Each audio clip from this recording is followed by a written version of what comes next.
Hola DevHeads. En el video de hoy hablaremos del sistema de movimiento básico de un personaje 3D, es decir, el movimiento típico que ves en juegos en tercera persona, como God of War, Uncharted, Resident Evil, etc. El objetivo por el momento es que nuestro personaje se mueva con una animación básica en las 4 direcciones.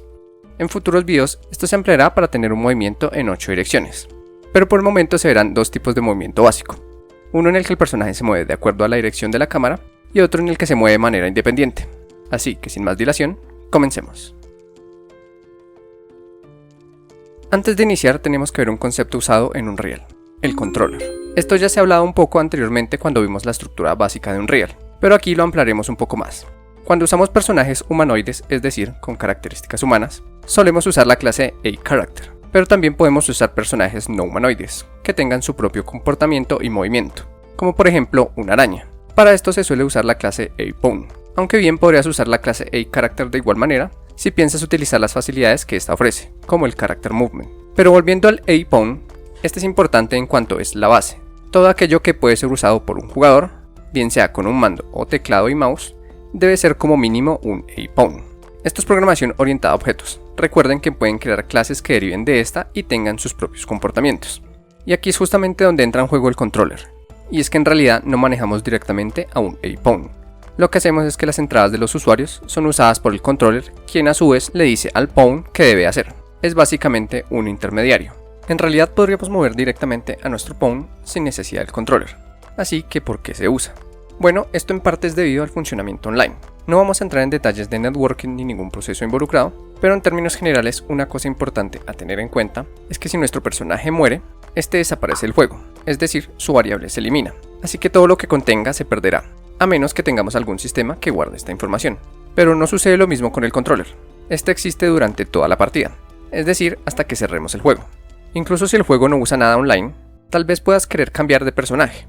De ser así, tendrías que poner toda la lógica de los inputs de este personaje en el siguiente personaje a usar. Pero si la lógica del input está en otra clase, es decir, en el controller, solo necesitas cambiar de personaje y dejar que usen el mismo controller. Esto nos lleva a otro concepto, la posesión. Es justamente como si un fantasma entrara en tu cuerpo y te hiciera mover. De igual manera el controller usa una función poses para controlar algún pawn. Esto incluye personajes controlados por la IA del juego. Estos también usan un controller, así que cada vez que quieras usar otro personaje, solo tienes que llamar la función poses desde el controller. Esto hará que el evento onPoses se active en el pawn que dejas de controlar. Veámoslo. Si entramos al blueprint que ya tenemos del personaje A-Character que creamos en C++, vemos que podemos hacer llamado a una función que nos devuelve el controller. Desde esta variable podemos hacer llamado a poses, en donde podremos poner un nuevo pawn al cual controlar. Pero volviendo al tema, entonces, ¿cómo manejamos el movimiento? El movimiento más básico que podemos conseguir es usando directamente la posición del objeto o personaje a mover y añadirle un vector hacia alguna dirección. Si no entiendes los vectores, puedes ir a ver los videos sobre este tema en este canal. Esto tiene que hacerse en algún lugar que permita actualizar estos valores continuamente. Así por ejemplo, si sumamos 5 unidades hacia arriba, el objeto se moverá 5 unidades hacia esa dirección continuamente. A esto es lo que llamamos movimiento. Por ejemplo, si tomamos a nuestro carácter y en la función tick, que como sabemos se actualiza muchas veces durante un segundo, si por ejemplo se actualizara 60 veces, hará que nuestro personaje se mueva 5 unidades 60 veces durante un segundo. Es decir, se habrá movido 300 unidades en la dirección que elegimos. Aquí tomamos la posición actual y le sumamos 5 hacia arriba. Y aquí le decimos al personaje que se ubique en la nueva posición. Como vemos, esto genera un movimiento perpetuo hacia arriba. Ahora he de irme. Mi planeta me necesita. Esto se puede hacer con cualquier personaje, incluso objetos. Cualquier cosa que tenga una posición, básicamente. Bien sea una cámara, un static mesh, etc. Pero aquí tenemos que añadir la dirección en la que el jugador se quiere mover. Así que ya no podemos utilizar una dirección predefinida. Sino que si el jugador, por ejemplo, en un mando usa el joystick izquierdo, es porque quiere moverse en esa dirección. Nuevamente, estos son vectores, el cual representaría la dirección elegida por el usuario. ¿Y cómo obtenemos el input del jugador? Pues hay varias formas. Empezaremos con la más sencilla de todas. Si volvemos a nuestro blueprint y damos clic derecho, podemos aquí buscar cualquier tecla que queramos, por ejemplo la flecha izquierda. Si la seleccionamos, esto nos dará un evento que se ejecutará cada vez que la flecha izquierda sea oprimida, o bien sea soltada. Si queremos mostrar aquí un texto,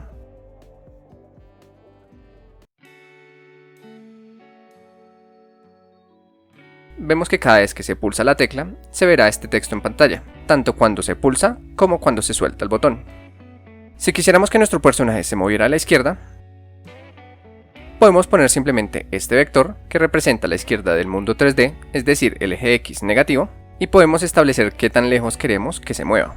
Si recuerdan los vectores, recordarán también que aquí podemos multiplicar esta dirección por algún valor, lo que nos dará una cantidad en la que queremos mover al personaje. Si damos play, vemos que el personaje se mueve siempre en esa dirección, cada vez que tocamos la tecla. Si quisiéramos que se moviera hacia arriba, por ejemplo, abajo o a la derecha, tendríamos que añadir estos 3 eventos y hacer el cálculo hacia la dirección que queramos que vaya. Y así tendríamos que nuestro personaje se puede mover de esta manera.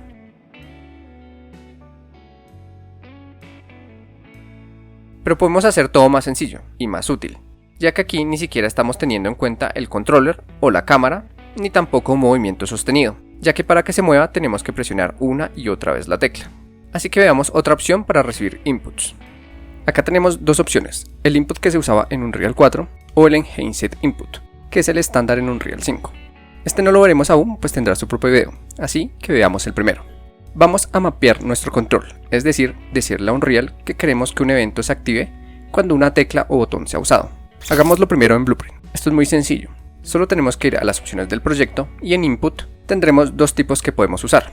Uno es el Axis Mapping y el otro el Action Mapping. El Action Mapping es justamente como el que ya vimos. Aquí podemos poner una acción que se enlaza a un botón, por ejemplo para saltar, y queremos que cuando se presione la tecla el personaje salte y ya está.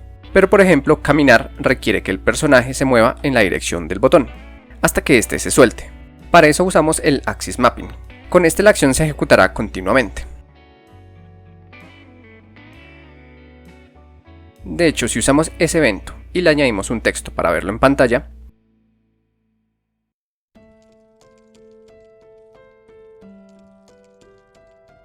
vemos que este se está ejecutando siempre, no importa si no estamos oprimiendo la tecla. Entonces, ¿cómo sabemos cuándo fue presionado? Bueno, para eso está el valor. Este lo definimos en el Axis Mapping, por ejemplo 1 o menos 1. Así, cuando la tecla es presionada, vemos que el valor recibido es 1. Pero esto es más útil cuando tenemos un control. Aquí recibimos un valor entre 0 y el número elegido, en este caso 1. Esto de acuerdo a qué tanto es presionado el joystick del control. Así podríamos manejar, por ejemplo, qué tanta velocidad queremos que tenga el personaje. Despacio cuando el joystick está ligeramente pulsado y corriendo cuando está totalmente pulsado. Pero de hecho podemos realizar de una sola vez el movimiento en ambas direcciones, es decir, arriba y abajo, mapeando una tecla con un valor de 1 y la otra tecla con el valor de menos 1. Así podemos ver que con el mismo evento podemos ver si estamos presionando una tecla o la otra. Y podemos hacer exactamente lo mismo para las direcciones izquierda y derecha.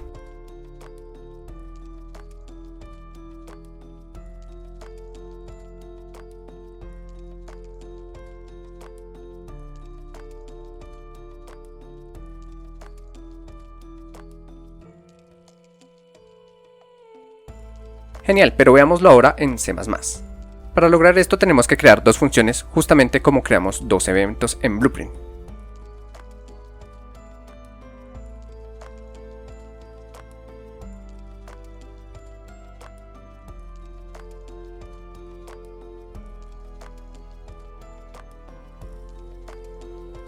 Aquí haremos que el personaje se mueva, así que tomamos la posición del personaje y usamos el vector izquierda o derecha dependiendo del valor que nos llegue.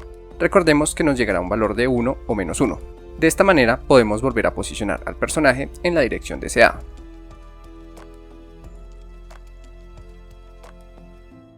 De hecho, si usamos estas funciones como Blueprint Callable y usamos los eventos ya establecidos en los blueprints,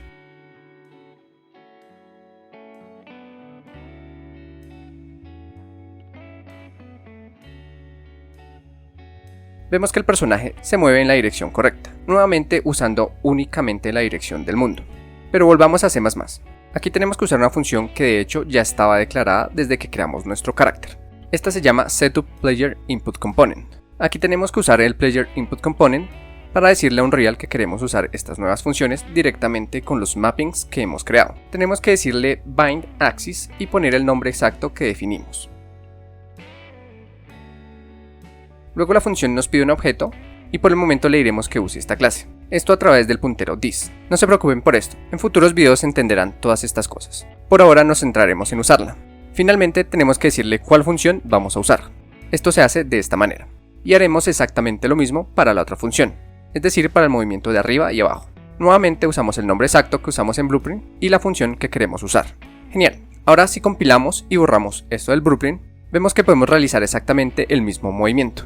Pero este movimiento aún no es correcto, pues está tomando las coordenadas del mundo. Así que volvamos a nuestras funciones. Aquí utilizaremos dos funciones, getActionForwardVector y getActorRightVector. Estos nos devuelven un vector que apunta en la dirección frontal del personaje y un vector que apunta hacia la derecha del personaje respectivamente. De esta manera ahora nos moveremos de acuerdo a cómo esté rotado nuestro personaje, y no con las coordenadas del mundo. Pero podemos hacer esto incluso más sencillo. No necesitamos hacer cálculos y reposicionar al personaje. Ya tenemos una función que hace esto por nosotros. Podemos llamar a addMovementInput y solo necesitamos pasarle la dirección en que queremos movernos y en qué cantidad.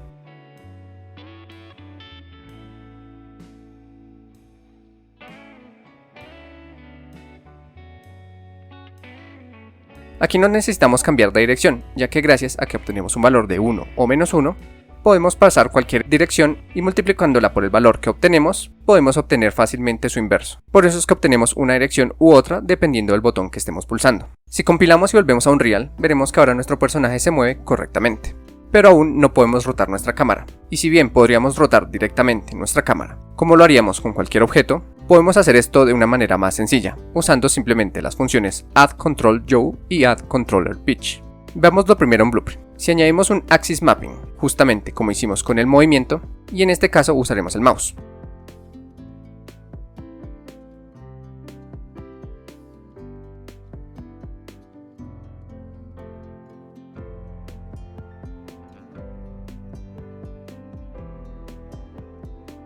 Aquí es importante reconocer los tres ejes de rotación. Al darle addControllerYaw, estamos diciendo que rotaremos en esa dirección. El yaw es este eje, mientras que pitch es este otro eje. También tenemos el roll, que sería este eje, pero ese no lo utilizaremos, ya que la cámara no debería moverse de esa manera. Como podrán haberse dado cuenta, es básicamente lo mismo que los ejes X, Y y Z.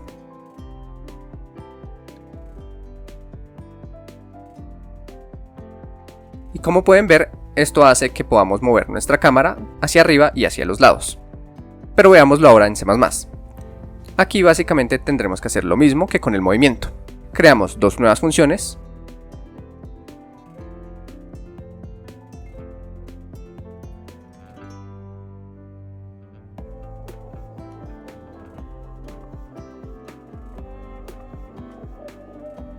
Y luego creamos un bind, usando el mismo nombre del mapping y dándole la función a usar.